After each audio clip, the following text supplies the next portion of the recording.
Good afternoon students. आज मैं आपको लेक्चर दूंगा। कल आपका पेपर है कंज्यूमर बिहेवियर का, तो मेरा महापरीक्षा का आज जो हमारा सब्जेक्ट है वो है कंज्यूमर बिहेवियर। ठीक है, कंज्यूमर बिहेवियर, कंज्यूमर बिहेवियर। अब कंज्यूमर बिहेवियर को समझने के लिए एग्ज़ाम के दृष्टिकोण से मैं आपको कुछ टिप दे रहा हूँ कंज्यूमर बिहेवियर के बारे में। इसको ध्यान से सुन लीजिएगा। कंज्यूमर बिहेवियर हम क्यों पढ़ रहे हैं या कंज्यूमर बिहेवियर इतना इम्पोर्टेंट क्यों है, ये इनसे या कंज्यूमर बिहेवियर पढ़ने से हमें या इम्पोर्टेंस ऑफ कंज्यूमर बिहेवियर, इन सारे क्वेश्चंस का आप कैसे उत्तर दोगे, ठीक है, कैसे आंसर लिखोगे। तो कंज्यूमर बिहेवियर की स्टडी हम क्यों कर रहे हैं और उसका यूटिलिटी, ऑब्जेक्टिव, ये तीनों चीज़ें इसी क्वेश्चन, इसी टॉपिक पे पहले हम कवर करते हैं। ठीक है, कंज्यूमर बिहेवियर जैसे मैंने क्या क्या कवर करेंगे हम इसमें, इम्पोर्टेंस, यूटिलिटी,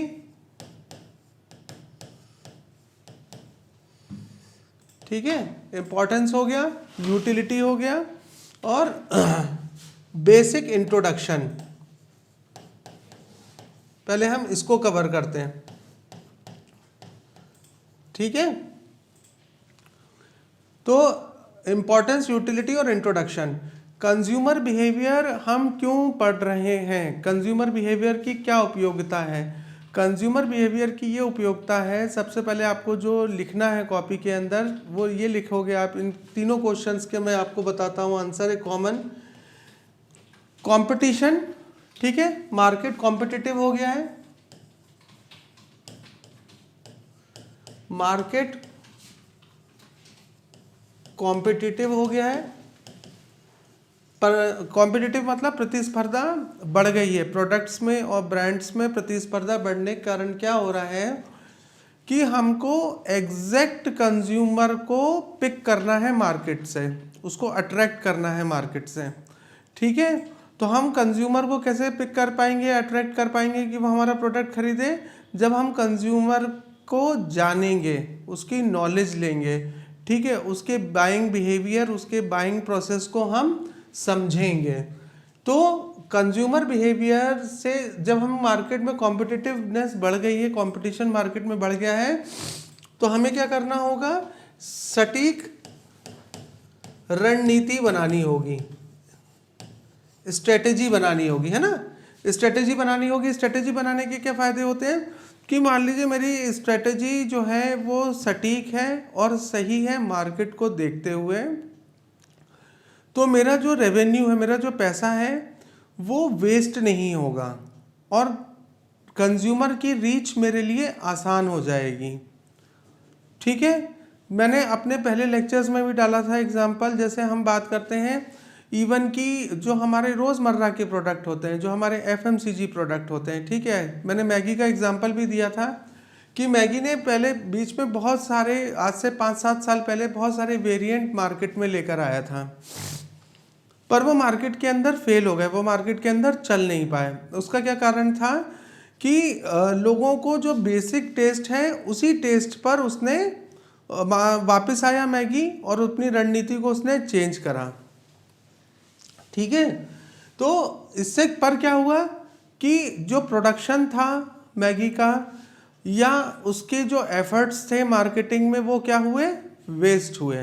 वेस्ट क्यों हुए, क्योंकि उसने कंज्यूमर बिहेवियर की सही ढंग से स्टडी नहीं की थी और उसने क्या माना था कि वो प्रोडक्ट मैगी जो है वो ब्रांड से बिकता है, तो मैगी अगर अपने ब्रांड में कुछ भी ब्रांड लिस्टिंग ज़्यादा करेगा तो वो जो भी बेचेगा वो बिक जाएगा, पर ऐसा नहीं हुआ। ठीक है, अब आता है word consumer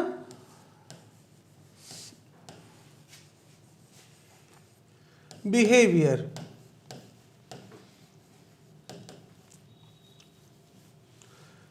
consumer behaviour, consumer कौन होता है, कंज्यूमर वो होता है उपभोक्ता जो कि कंज्यूम करता है उस पर्टिकुलर प्रोडक्ट को या उस पर्टिकुलर ब्रांड को जो उसको यूज़ करता है। ठीक है, राइट। तो कस्टमर कौन होता है? कस्टमर तो जैसे मैं हूँ, मैं कोई प्रोडक्ट खरीदने जा रहा हूँ, पर ये ज़रूरी नहीं है कि मैं वो प्रोडक्ट को कंज्यूम भी करूँगा। हो सकता है मेरे फ्रेंड के लिए मैं प्रोडक्ट को परचेज कर रहा हूँ, ठीक है। सो अल्टीमेटली क्या होता है कि कंज्यूमर बिहेवियर हमारे लिए पढ़ना, इसलिए हम इसलिए देख रहे हैं, व्यवहार जो है वो क्या होता है? बिहेवियर। अब कुछ ध्यान रखने वाली चीज़ें हैं। कंज्यूमर बिहेवियर क्या है? साइकोलॉजिकल प्रोसेस है। साइकोलॉजिकल प्रोसेस, साइकोलॉजिकल प्रोसेस क्या है? साइकोलॉजी क्या होती है? मनोविज्ञान, मनोविज्ञान, ठीक है, मनोविज्ञान होता है। तो कंज्यूमर बिहेवियर में क्या होता है? हम कोशिश करते हैं उपभोक्ता के मनोविज्ञान को जानने की, कि उसका मनोविज्ञान क्या है।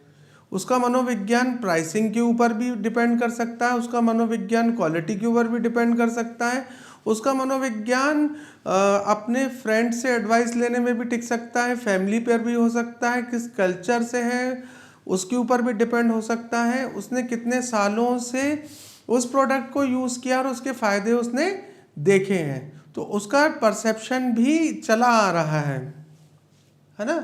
तो कंज्यूमर बिहेवियर क्या है? साइकोलॉजिकल प्रोसेस है। कॉम्प्लेक्स है।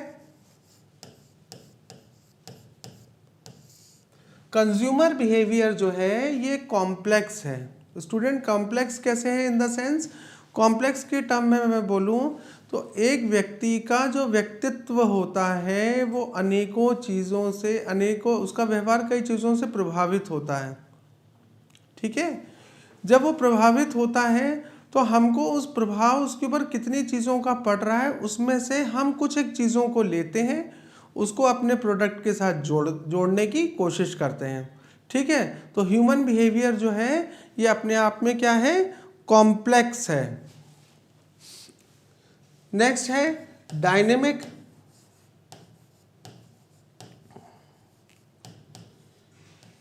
कॉम्प्लेक्स होने के साथ साथ, गुणता के साथ साथ क्या है? डायनेमिक है। डायनेमिक का मतलब स्टूडेंट क्या होता है? डायनेमिक का मतलब होता है कि जो बदलता रहता है ना, जो बदलता रहता हो, जो कि कांस्टेंट ना हो। तो कंज्यूमर बिहेवियर जो है वो कई कारणों से उसके अंदर बदलाव आते रहते हैं, ठीक है। एग्जाम्पल के तौर पे मान लीजिए मेरी इनकम या सैलरी स्ट्रक्चर मेरे कंज्यूमर बिहेवियर को अफेक्ट करेगी। मेरा अगर सैलरी में राइज होता है तो क्या होगा? अल्टीमेटली मेरा जो पैटर्न है कंजम्पशन का वो चेंज हो जाएगा, तो कंज्यूमर बिहेवियर पर इम्पैक्ट आएगा। सिमिलरली मान लीजिए मेरी सैलरी अगर डाउन होती है तो अगेन क्या होगा कि मेरा जो पैटर्न है वो भी चेंज होगा। अब कंज्यूमर कितने तरह के होते हैं? डायनेमिक, हाँ, कंज्यूमर होता है इंडिविजुअल,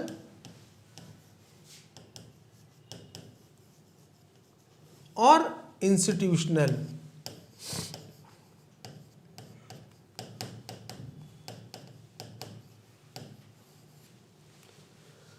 ठीक है। इंस्टीट्यूशनल का अगर हम बात करें तो इंडिविजुअल की बात करते हैं, तो इंडिविजुअल जब हम कंज्यूमर बिहेवियर देखते हैं तो हम क्या करते हैं? स्टडी एक इंडिविजुअल को इंडिविजुअल मानते हुए कंज्यूमर बिहेवियर की स्टडी करते हैं, है ना, यूनिट के तौर पे, कि एक कंज्यूमर एक यूनिट, ठीक है। तो उसमें उस स्टडी जब हम इंडिविजुअल के ऊपर करते हैं तो अगेन क्या होता है कि हमारी जो मार्केटिंग स्ट्रेटेजी, जो मार्केट रणनीतियाँ होती हैं वो पर्टिकुलर इंडिविजुअल या पर्सन कंज्यूमर को लेकर होती हैं। इंस्टीट्यूशनल, इसमें सिर्फ आप इस पे ज़्यादा क्वेश्चन नहीं आएंगे आपको, ठीक है। इस पे एक ही क्वेश्चन पूछा जाता है, वो है industrial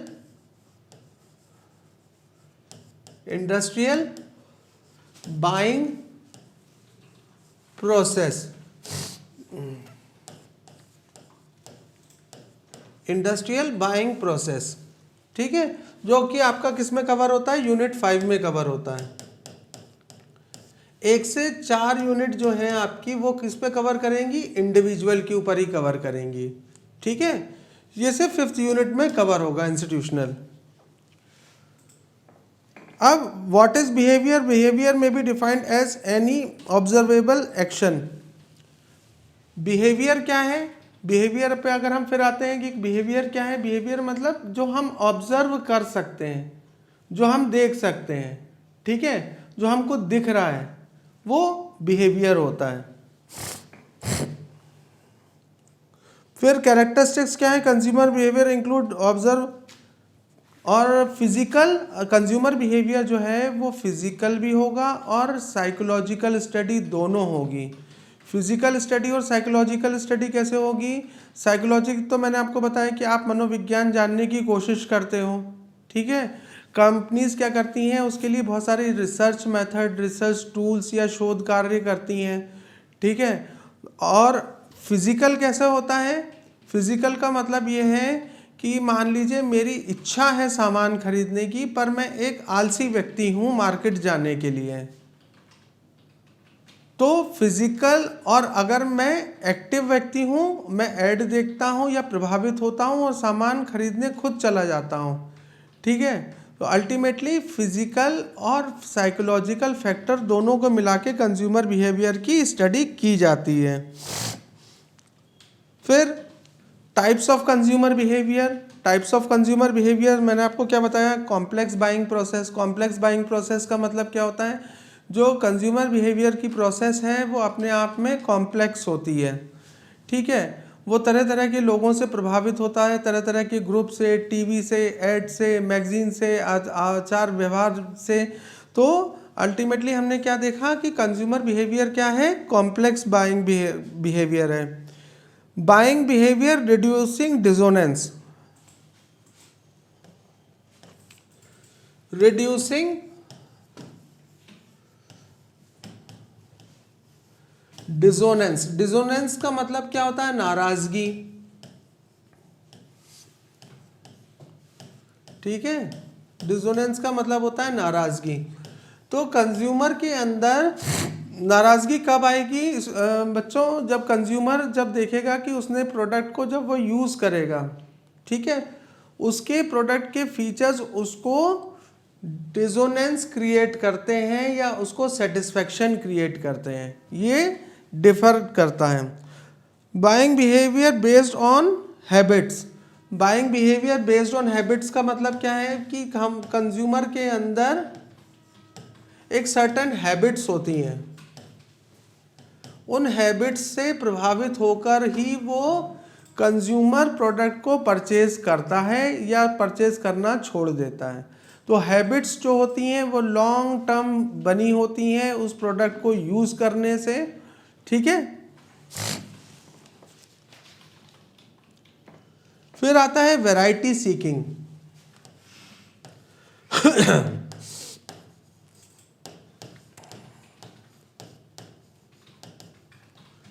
variety seeking, variety seeking buying behaviour क्या होता है, ये आपसे एग्जाम में अगर पूछा जाता है तो हमारा जो आज का जो ऑनलाइन प्लेटफॉर्म का बिजनेस है, मीशो हो गया, अमेजोन हो गया, ठीक है, तो इनमें क्या होता है, वैरायटी सीकिंग, वैरायटी देखते हैं हम, राइट।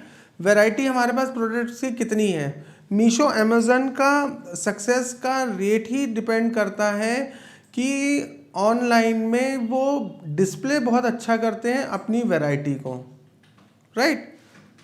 आप फिल्टर्स यूज़ करते हो ना उसके अंदर। अब फैक्टर्स कौन कौन से इफेक्ट करते हैं कंज्यूमर बिहेवियर को,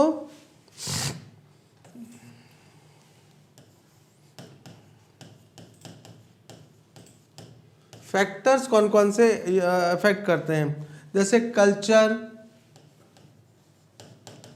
है ना, संस्कृति, एटीट्यूड, उसका नज़रिया, lifestyle, personality, size of family, education, extra extra. फिर आता है इकोनॉमिक फैक्टर। इकोनॉमिक फैक्टर का क्या है, इकोनॉमिक फैक्टर मैंने आपको बताया था, जैसे प्राइस हो गई, उसकी इनकम हो गई, ठीक है, डिस्ट्रीब्यूशन ऑफ इनकम, कितनी इनकम उसके पास हाथ में आती है, कितने वो घर खर्च में देता है, डिस्ट्रीब्यूशन ऑफ इनकम, प्रोडक्ट को खरीद कर उसकी यूटिलिटी उसके सामने क्या है।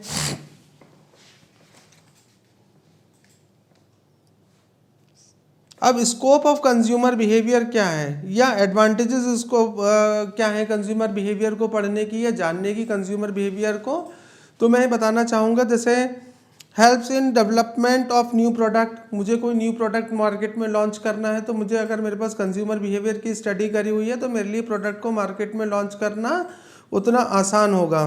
Help in product orientation, product orientation मतलब प्रोडक्ट की नॉलेज मुझे फैलानी है, तो अगर मैंने पहले से कंज्यूमर बिहेवियर को जान रखा है तो मैं कंज्यूमर को के साथ क्या करूँगा, वही नॉलेज मार्केट में दूंगा। Helps in study their behaviour, help consumer to study their behaviour, खुद कंज्यूमर को अगर हम बताते हैं कि आपका बिहेवियर अपने प्रोडक्ट के द्वारा आप उसके अंदर क्या बदलाव कर सकते हैं, हमारा प्रोडक्ट आपको कैसे सूट कर सकता है। सेव फ्रॉम डिजास्टर, डिजास्टर मैंने आपको मैगी का एग्जांपल दिया था कि टाइम और वेस्ट ऑफ मनी हुआ, ठीक है, तो ऐसा डिजास्टर ना हो कि ऐसी घटना ना घटे कि आपका जो पैसा है वो वेस्ट हो जाए, तो उससे हम कंज्यूमर बिहेवियर की स्टडी करेंगे तो वो हमारे लिए लाभदायक सिद्ध होगा। अब प्रॉब्लम्स क्या हैं, प्रॉब्लम्स कंज्यूमर बिहेवियर की है, इसकी प्रॉब्लम्स या इसकी डिसएडवांटेज हैं। डिसएडवांटेजेस क्या हैं, क्योंकि कंज्यूमर बिहेवियर अपने आप में कॉम्प्लेक्स होता है, कुछ हद तक ही हम कंज्यूमर को समझ पाते हैं, ठीक है, हम एक अंदाज़ा लगाते हैं कि कंज्यूमर ये परसेप्शन कर रहा है, ये उसकी सोच है। डायनेमिक है, डायनेमिक मतलब कंज्यूमर बिहेवियर चेंज होता रहता है, तो हमें रणनीति बनाकर और प्रोडक्ट का डेवलपमेंट कर कर उसको जल्दी मार्केट में लॉन्च करना होता है। अब कुछ एक टॉपिक्स मैंने देखे हैं जो हो सकता है आपके कल एग्जाम में आए,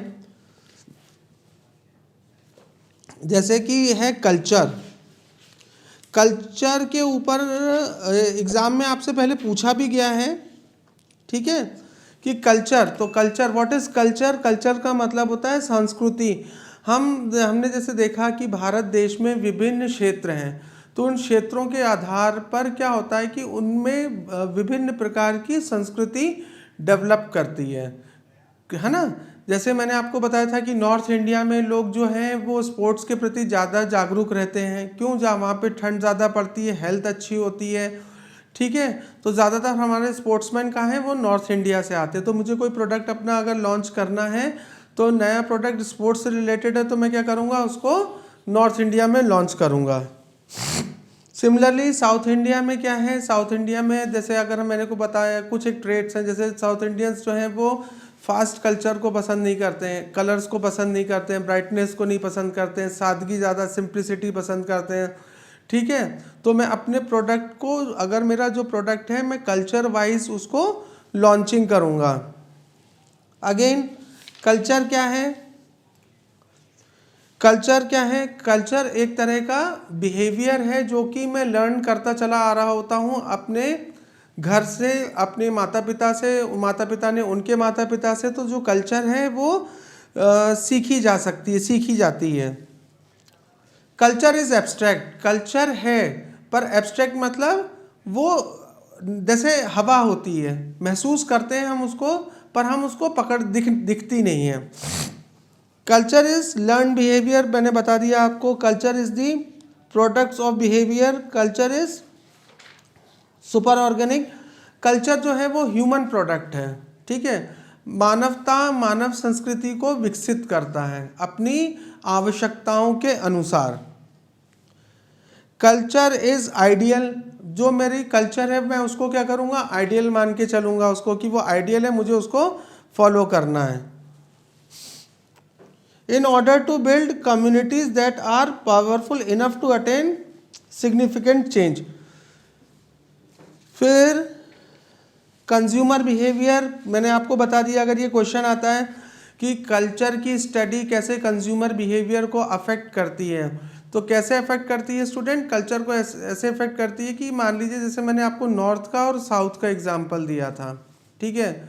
जो ज़्यादातर गाड़ियाँ हमारे यहाँ लॉन्च होती हैं, 2 व्हीलर हो चाहे 4 व्हीलर हो, वो अल्टीमेटली क्या है, नॉर्दर्न पार्ट में ज़्यादा होती हैं, ठीक है, लॉन्च। क्योंकि वहाँ की कल्चर, वहाँ का यूथ क्या सोचता है कि मेरे पास बड़ी बाइक हो, स्पोर्ट्स बाइक हो, या जैसे इनफील्ड, रॉयल इनफील्ड या इस टाइप की बाइक हो। तो हमारे जो प्रोडक्ट होते हैं उसको हम संस्कृति के आधार पर बेस कर सकते हैं और उसको उसी कल्चर में ज़्यादा उसको टारगेट कर सकते हैं, उस ऑडियंसेस को। अगेन कल्चर क्या है, साइकोलॉजिकल प्रोसेस है, ठीक है। कल्चर आइडियल होती है, कल्चर को लर्न करा जा सकता है, ठीक है। कॉमन पॉइंट्स हैं ये सब। कल्चर के जो फैक्टर्स हैं वो किस पे डिपेंड करते हैं, कल्चर के फैक्टर, हाँ, रिलीजन पे डिपेंड करते हैं, ठीक है, और एज पे, ऑक्यूपेशन पे, ज्योग्राफिकल लोकेशन पे, ठीक है। तो ये सारे पॉइंट कल्चर के अंदर आप लिख सकते हो। सिमिलरली एक क्वेश्चन जो बहुत पूछा जाता है, मैं 2-3 साल के पेपर्स भी देख रहे थे और मेरे हिसाब से वो इम्पोर्टेंट भी है, वो है आपका मोटिवेशन। मोटिवेशन स्टूडेंट क्या होता है,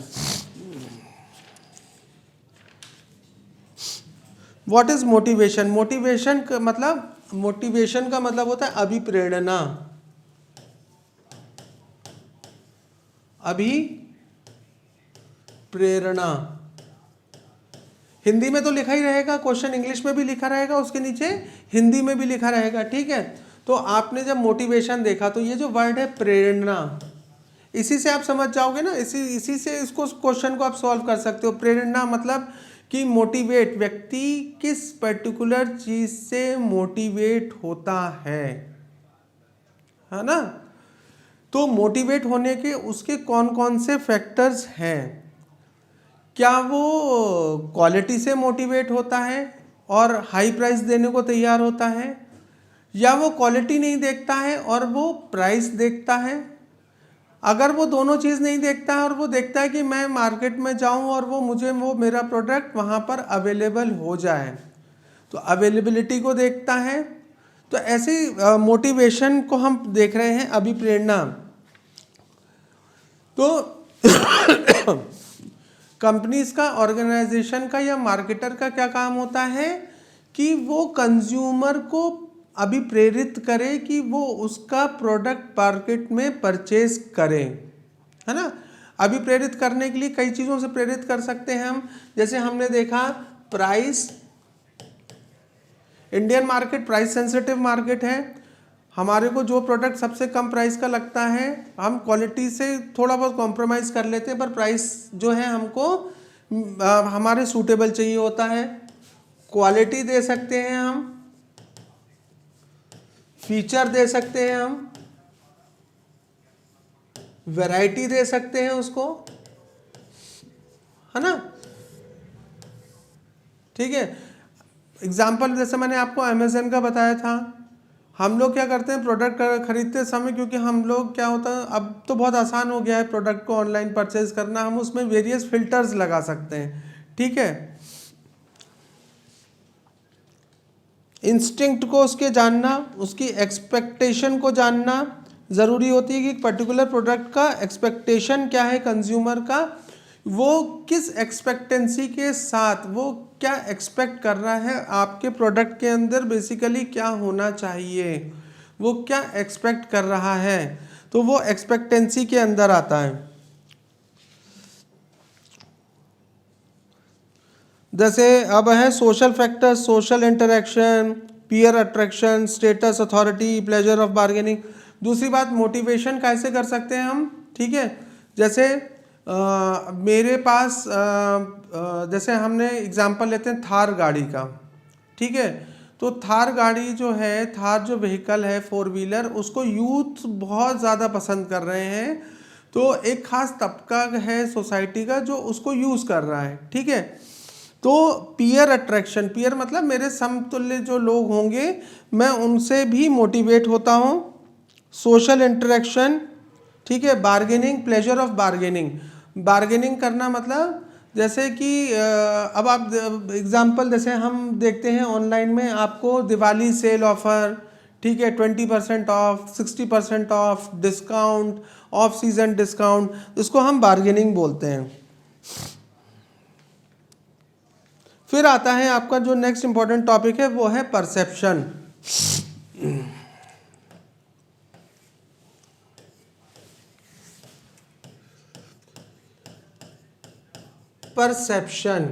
परसेप्शन का मतलब क्या होता है कि मैंने ये, अगर मेरे ये ब्लैक बोर्ड पर ग्रीन कलर रिफ्लेक्ट हो रहा है तो मेरे मन में ग्रीन को देखकर क्या आएगा? ग्रीन कलर किसको सिग्निफाई करता है? ग्रीन कलर सिग्निफाई करता है प्रगति को, प्रोग्रेस को। ठीक है, तो अब ऐसी हर कलर जो है वो अपना कुछ ना कुछ मनोविज्ञान दिमाग के अंदर छोड़कर जाता है। ये तो मैंने कलर की बात करी। परसेप्शन की बात पर हम आते हैं कि कंज्यूमर जब भी प्रोडक्ट को खरीदता है तो खरीदते समय उसके दिमाग में, मन मस्तिष्क में ये चीज़ आती है कि ये प्रोडक्ट उसको कैसे सेटिस्फाई कर पाएगा, उस प्रोडक्ट की पर्टिकुलर यूटिलिटी क्या है। समझ, उपभोक्ता की समझ। ठीक है, फीचर्स ऑफ परसेप्शन। परसेप्शन में भी आप कॉमन पॉइंट उठा के लिख सकते हो, थोड़ा बहुत आगे पीछे ऊपर नीचे पॉइंटों कर लिया। अगेन क्या है? साइकोलॉजिकल प्रोसेस है, मनोविज्ञान से जुड़ा हुआ है, डायनेमिक है, चेंज होता रहता है। ठीक है, परसेप्शन इंटरप्रिटेशन है, मनोधारणा है, हर व्यक्ति की अपनी अपनी मनोधारणा होती है। इंटरप्रेट, वो चीज़ों को इंटरप्रेट कैसे करता है।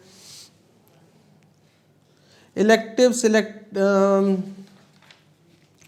थ्रेशोल्ड, एक बार एक क्वेश्चन थ्रेशोल्ड के ऊपर भी आया था कि व्हाट इज थ्रेशोल्ड। थ्रेशोल्ड बहुत सिंपल है। थ्रेशोल्ड का मतलब होता है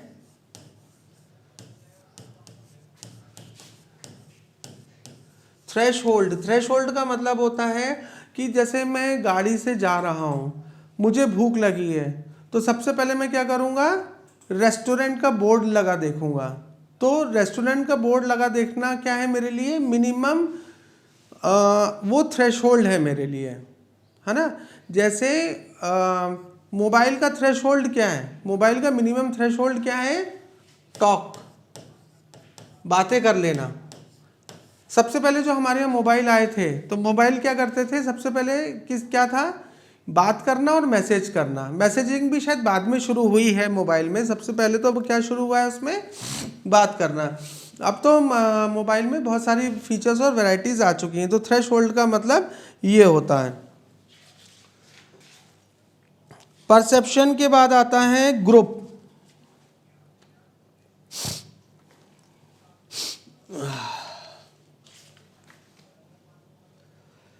ग्रुप, ठीक है, ग्रुप का मतलब क्या होता है स्टूडेंट? ग्रुप हम क्या कहते हैं? समूह। सिंपल है, समूह। तो समूह में हम क्या लिखेंगे? ग्रुप के ऊपर समूह की अपनी अवधारणाएं होती हैं, अपना समूह में कई लोगों को जोड़कर मिलने से समूह बनता है। कई बार हमको डिसीजन जो है वो पर्टिकुलर प्रोडक्ट को खरीदने के लिए क्या करना होता है कि समूह से पूछना होता है।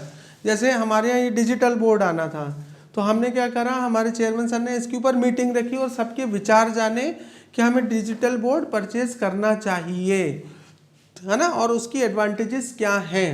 तो समूह जो है वो प्रोफेशनल भी हो सकता है, सामाजिक भी हो सकता है। समूह से जुड़ना व्यक्तिगत चॉइस होती है कि वो अपने समूह को किन आधारों पे सिलेक्ट करता है, उनको किन आधारों पे चॉइस करता है। ठीक है, अब समूह में हमने देखा, समूह हो गया है ना। एक मिनट, ये रहा। फिर क्या होता है? Reference group. रेफरेंस ग्रुप में भी कई बार क्वेश्चन, छोटा सा क्वेश्चन आता है कि what is reference group. Reference group का क्या मतलब होता है कि जैसे मुझे कोई सामान खरीदना है तो मेरा रेफरेंस ग्रुप क्या होगा? एक ग्रुप तो कहाँ क्या होगा? वीबी स्टडी, जहाँ पर मैं जॉब कर रहा हूँ। एक रेफरेंस ग्रुप मेरा क्या होगा? फैमिली, जहाँ मैं रह रहा हूँ। और तीसरा रेफरेंस ग्रुप क्या होगा? मेरे क्लोज फ्रेंड्स। ठीक है, तो मेरे पास कितने ग्रुप हो गए? 1 2 3। Official, family good afternoon student, again हम कैरी ऑन करते हैं महापरीक्षा कल कंज्यूमर बिहेवियर के लिए। मैं आपको रिवीजन करा रहा हूँ या आपको इंपॉर्टेंट क्वेश्चंस बता रहा हूँ जो पूछे जा सकते हैं आपसे। डिफ्यूज़न का मतलब होता है कि किस रणनीति से और कैसी रणनीति से मैंने प्रोडक्ट को मार्केट के अंदर डिफ्यूज़ किया, लेकर आया, है ना, लेकर आया था। अब अगर डिफ्यूज़न मैं लेकर आया और लेकर आने के बाद वो मार्केट के अंदर प्रोडक्ट नहीं चल रहा है, तो अल्टीमेटली मैं क्या करूँगा, उसके लिए प्रोडक्ट के अंदर इनोवेशन लेकर आऊँगा। इनोवेशन मतलब उसके अंदर, उसके फीचर्स के अंदर कुछ नया जोड़ूंगा, इम्प्रूवमेंट करूँगा उसके अंदर, ठीक है। तो उसको हम डिफ्यूज़न कहते हैं। इनोवेशन हो गया। Firm oriented, product oriented. Firm oriented होता है firm oriented diffusion, newness of a product from the perspective of the company, ठीक है। डिफ्यूजन दो तरह से होगा,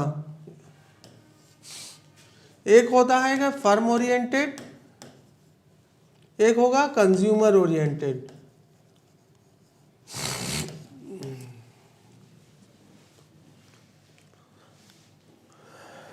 ठीक है। फर्म ओरिएंटेड क्या होगा? फर्म ओरिएंटेड का मतलब क्या होता है कि मान लो मेरी कंपनी ने ये सोचा कि मेरे प्रोडक्ट के अंदर ये चेंजेस होने चाहिए उसके फीचर्स के अंदर, जिसको कंज्यूमर एक्सेप्ट कर लेगा, फर्म ओरिएंटेड हो गया। कंपनी ने अपने आप से सोचा कि कंज्यूमर ये चीज़ मैं प्रोडक्ट के अंदर चेंज लेकर आऊँ तो कंज्यूमर उसको एक्सेप्ट कर लेगा। कंज्यूमर ओरिएंटेड का मतलब है कि मैं रिसर्च करूँगा, मैं डाटा कलेक्शन करूँगा और मैं ये जानना चाहूँगा कि कंज्यूमर मेरे प्रोडक्ट के अंदर क्या चेंजेस चाह रहा है। मार्केट ओरिएंटेड तीसरा होता है मार्केट ओरिएंटेड। मान लीजिए मेरे कॉम्पिटिटर्स नया प्रोडक्ट सेम प्राइस पे या उससे कम प्राइस पे मार्केट में लेकर आए हुए हैं, तो नेचुरली क्या होगा कि मार्केट की डिमांड है कि मैं अपने प्रोडक्ट के अंदर चेंजेस लेकर आऊं, ठीक है। तो मार्केट में जो चल रहा है ट्रेंड, राइट। अभी मैं बहुत अच्छा एग्जांपल दूंगा, मैं धूप बत्ती यूज करता हूं, ठीक है। मंगलदीप साइकिल ब्रांड है, वो लो प्राइसिंग में या पाउचेस में या नहीं आ रहा था, पर अब वो आने लगा मार्केट में। तो मेरे एक बार एक कंपनी, साइकिल ब्रांड की कंपनी के सेल्समैन से बात हुई, तो उसने बोला कि नॉर्मल लोकल मार्केट में 10 रुपये में धूप बत्ती अवेलेबल है, इसलिए हमने भी इसको लॉन्च कर दिया। तो मतलब मार्केट आपको बोल रहा है कि आप भी अपनी रणनीति में बदलाव करिए।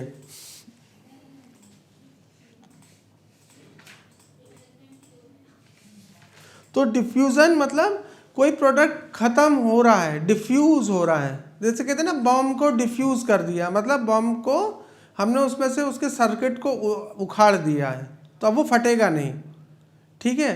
पर हम एग्जांपल लेते हैं प्रोडक्ट का। प्रोडक्ट है, कोई बम नहीं है, तो यहाँ पर हमारा प्रोडक्ट बिल्कुल ख़त्म हो रहा है, उसकी सेल्स बिल्कुल डाउन हो रही है, तो हम उसको क्या करेंगे, जागरूक करेंगे। जागरूक करने पे हम कैसे जागरूक कर सकते हैं उसको? प्राइस पे, क्वालिटी पे, फीचर पे, वैरायटी पे, इनोवेशन से। फिर डिफ्यूज़न, ये भी 2 बार क्वेश्चन रिपीट हुआ है।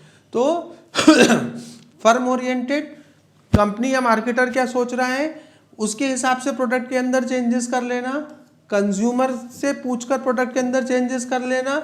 और मार्केट की डिमांड है तो हम कंज्यूमर को चेंज करेंगे, प्रोडक्ट को चेंज करेंगे, ठीक है। फिर आता है आपका ओपिनियन लीडरशिप। ओपिनियन लीडरशिप, देखो ओपिनियन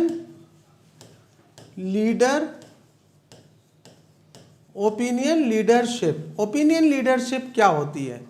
ओपिनियन लीडर्स हम बात कर सकते हैं हमारे फ्रेंड, मान लो मेरे बहुत सारे मेरे फ्रेंड्स, पर मैं एग्जांपल लेता हूँ। एक ग्रुप में मान लीजिए 5 दोस्त हैं, ठीक है। पर उन 5 दोस्तों में से कोई ना कोई 2 या 1 व्यक्ति होगा जिसका मैं ओपिनियन अपनी प्रॉब्लम्स में या लेता ही होगा, ठीक है। वैसे ही फैमिली में भी होता है। हम ओपिनियन क्या करते हैं, जब हमारा एक पर्टिकुलर रिलेटेड प्रोडक्ट समस्या होती है, तो हम मदर को ओपिनियन लेते हैं या फादर को ओपिनियन लेते हैं या हम अपने ब्रदर्स एंड सिस्टर्स को ओपिनियन लेते हैं? बहुत सिंपल है। ओपिनियन लीडरशिप क्या होती है कि जैसे समूह होता है, समूह के अंदर ओपिनियन आपका कौन लेता है, फाइनल डिसीजन किसका होता है, ठीक है। तो मत नेतृत्व क्षमता, अब नेतृत्व करने की क्षमता, ये बाहरी मल्टीनेशनल कंपनीज ने या एआई ने क्या करा, एआई ने आपकी जो ओपिनियन लीडर कौन बन गया है, ओपिनियन लीडर। अब आपने कोई प्रोडक्ट खरीद रहे हो अमेज़न से, ठीक है, तो आपको क्या है वहाँ पर आपने, वो आपको बताएगा, अच्छा फिल्टर आपने लगाया कलर, तो वो कलर में आपको ऑप्शंस बता देगा, ठीक है। तो एआई क्या कर गया, आपका ओपिनियन दे रहा है वो आपको। आपने उसमें डाला प्राइस, तो वो उसमें आपको प्राइस दे दिया। ब्रांड, तो उसने क्या करा, आपको ब्रांड बता दिए, ठीक है। तो ओपिनियन लीडरशिप का मतलब होता है स्टूडेंट कि जब हम किसी पर्टिकुलर व्यक्ति का ओपिनियन लेकर अपने बाइंग प्रोसेस को उस पर आधारित कर देते हैं, तो वो हमारा ओपिनियन लीडर बन जाता है।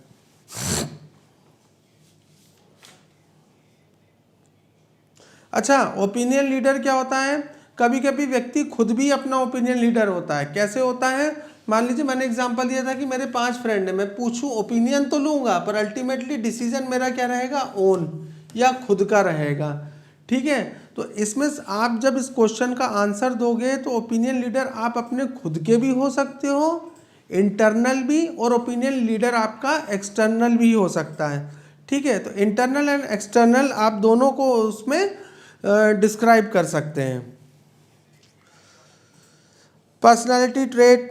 पर्सनालिटी ट्रेट्स क्या होते हैं, ट्रेट्स मतलब फीचर्स जिससे कि पर्सनालिटी को जाना जाता है, ठीक है। डेमोग्राफिक कैरेक्टरिस्टिक्स का मतलब होता है कि जैसे क्षेत्रों के आधार पर, ज्योग्राफी के आधार पर। अब why opinion attempts to influence others, अब ओपिनियन लीडर जो होते हैं वो दूसरों को अफेक्ट क्यों करते हैं और कैसे कर सकते हैं। प्रोडक्ट के अंदर इन्वॉल्वमेंट, जैसे मैंने बोला आपको प्रोडक्ट इन्वॉल्वमेंट सबसे ज़्यादा इन्वॉल्वमेंट कहाँ होता है, जहाँ हाई इन्वेस्टमेंट प्रोडक्ट होते हैं। मुझे कोई इंपॉर्टेंट कंप्यूटर या गैजेट खरीदना है, मुझे नया लैपटॉप खरीदना है, या मुझे हाई सेगमेंट की गाड़ी खरीदनी है, ठीक है। जहाँ हाई इन्वॉल्वमेंट होगा वहाँ पर ओपिनियन लीडर का महत्व बढ़ जाता है, ठीक है। मान लीजिए मुझे किसी महंगे रेस्टोरेंट में जाना है, तो मैं क्या है ओपिनियन लीडर को सर्च करूँगा, पर मुझे सिंपल एक समोसा खाना है 10 रुपये का, तो फिर मैं ओपिनियन लीडर से ओपिनियन नहीं लूँगा ना, या उससे इफेक्ट नहीं होगा। पर एक मोबाइल की परचेज में मैं ओपिनियन लीडर को सर्च करूँगा ही करूँगा। नेक्स्ट आता है आपका industrial buying behaviour, 5th unit में है आपका इंडस्ट्रियल बाइंग बिहेवियर। एक मिनट, मैं बुक का पेज, हाँ, इंडस्ट्रियल बाइंग बिहेवियर क्या होता है। नॉर्मली इंडस्ट्रियल बाइंग बिहेवियर आपको जैसे क्वेश्चन आता है, इंडस्ट्रियल बाइंग बिहेवियर आता है,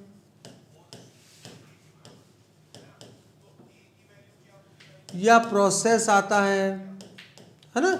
इंडस्ट्रियल बाइंग बिहेवियर आता है या आपको प्रोसेस आता है। तो इंडस्ट्रियल बाइंग प्रोसेस, इंडस्ट्रियल मतलब इंडस्ट्री में जब खरीद होती है, जैसे मान लीजिए कौन सी कंपनी है, मैं एग्जांपल लेता हूँ एलन इंफ्रा, ठीक है। एलन इंफ्रा में अगर मान लो उसको कोई प्लांट एंड मशीनरी खरीदनी है, तो वो क्या करेगा, वो एक प्रैक्टिकल अप्रोच पर जाकर अपनी खरीदी करेगा। सबसे पहले तो आती है प्रैक्टिकल अप्रोच। प्रैक्टिकल अप्रोच मतलब वो टेंडर इशू करेगा, कोटेशंस मंगाएगा, सप्लायर आएंगे, वो अपना कोटेशन देंगे, ठीक है। तो जो इंडस्ट्रियल बाइंग प्रोसेस होता है वो प्रैक्टिकल होता है, राइट। और जो इंडिविजुअल होता है ना, वो इमोशनल, इंडिविजुअल मतलब हम अपने लिए कुछ चीज़ खरीद रहे हैं, इमोशनल हो गया, राइट, फीलिंग्स होती हैं उसमें, इंडिविजुअल होता है ज़्यादातर। मान लो मुझे ऑफिस के लिए एक मोबाइल खरीदना है तो मेरा बाइंग प्रोसेस, बाइंग बिहेवियर दूसरा होगा, और मुझे खुद के लिए मोबाइल खरीदना है, ठीक है, तो मेरा जो बाइंग प्रोसेस है वो डिफरेंट होगा। तो इंडस्ट्रियल बाइंग प्रोसेस में नीड पता होनी चाहिए कि हमारे प्रोडक्शन की नीड क्या है, प्रॉब्लम कहाँ पर आ रही है, कौन सी मशीनरी हम खरीद सकते हैं, मशीन हमारी कौन सी टेक्नोलॉजी अपडेटेड है कि नहीं, वो मशीन अपडेटेड होगी। ऑर्गेनाइजेशनल बाइंग में लार्जर टाइम, इसमें क्या होता है ऑर्गेनाइजेशनल बिहेवियर में, इंडस्ट्रियल प्रोसेस में टाइम कंज्यूमिंग ज़्यादा होता है, क्योंकि अगेन इन्वेस्टमेंट ज़्यादा होता है प्रोडक्ट के पीछे, तो टाइम, क्योंकि प्रैक्टिकल अप्रोच है, ठीक है। रैशनल मैंने आपको बताई थी, रैशनल मतलब practical, multi person buying activity. Product एक है प्लांट, ठीक है, पर वो मैं क्या करूँगा, मुझे कोई मशीनरी परचेज करनी है, तो मैं क्या करूँगा, मैं अपने एम्प्लॉयज़ को बोलूँगा कि आप मेरे को मशीनरी खरीदवाने के लिए कोटेशन सप्लायर से बुलवाइए, ठीक है। तो इसमें क्या होता है, एक प्रोडक्ट को खरीदने के लिए मल्टीपल, खूब सारे लोग होते हैं बाइंग प्रोसेस में।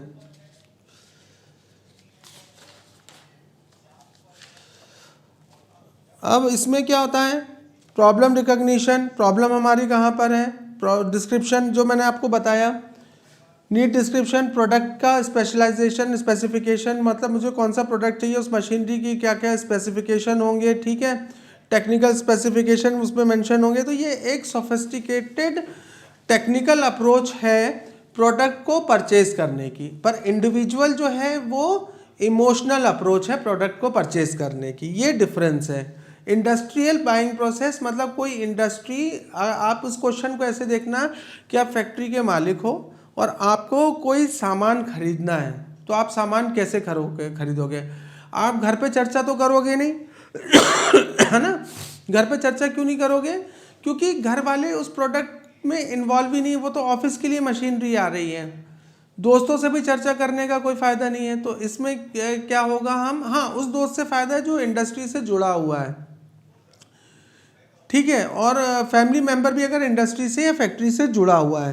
तो अब क्या होगा, ये जो बाइंग प्रोसेस है ये अपने आप में ये भी कॉम्प्लेक्स होगा, कॉम्प्लेक्स टाइम लगेगा इसमें, लार्ज इन्वेस्टमेंट होगा इसके अंदर, ठीक है। उसमें स्पेसिफिकेशन देखी जाएंगी कि क्या प्रोडक्ट, किस स्पेसिफिकेशन मशीनरी का खरीदे और हमारे पास कैसे प्रोडक्शन को हम बढ़ा सकते हैं।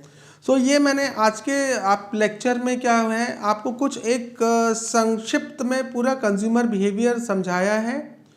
अगर हम मोटे तौर पर देखें तो हर क्वेश्चन के अंदर आप कहीं ना कहीं से जोड़कर आपको क्या लिखना है, साइकोलॉजिकल, मनोवैज्ञानिक फैक्ट है कंज्यूमर बिहेवियर, कॉम्प्लेक्स है, बदलता रहता है, डायनेमिक है। कंज्यूमर बिहेवियर इफेक्ट होता है कल्चर से, लाइफस्टाइल से, एटीट्यूड से, बिहेवियर से, परसेप्शन से, मोटिवेशन से। मोर और लेस सारे जो टॉपिक्स हैं ये सब टॉपिक्स छोटे छोटे से टॉपिक्स हैं, चाहे वो ग्रुप हो। अब एक ग्रुप के बारे में भी मैंने आपको समझाया था, ग्रुप के ऊपर अगर आपको क्वेश्चन आता है तो ग्रुप के ऊपर आप क्या कर सकते हो, रेफरेंस ग्रुप आपसे पूछा जा सकता है या सोशल ग्रुप आपसे पूछा जा सकता है, ठीक है। तो समूह क्या है, फिर वही चीज़ें आ जाएंगी। समूह के अंदर बहुत सारे लोग होते हैं, उनके अपने मत होते हैं, वो उनके मत बदलते रहते हैं, ठीक है। वो ये सारी चीज़ें इसके अंदर आ जाएंगी। सो स्टूडेंट, मैं कल के एग्ज़ाम के लिए आपको ऑल द बेस्ट कहना चाहूँगा, ठीक है। सब्जेक्टिव है, ज़्यादा से ज़्यादा आप लिखने की कोशिश करिएगा इसके अंदर, और all the best for tomorrow.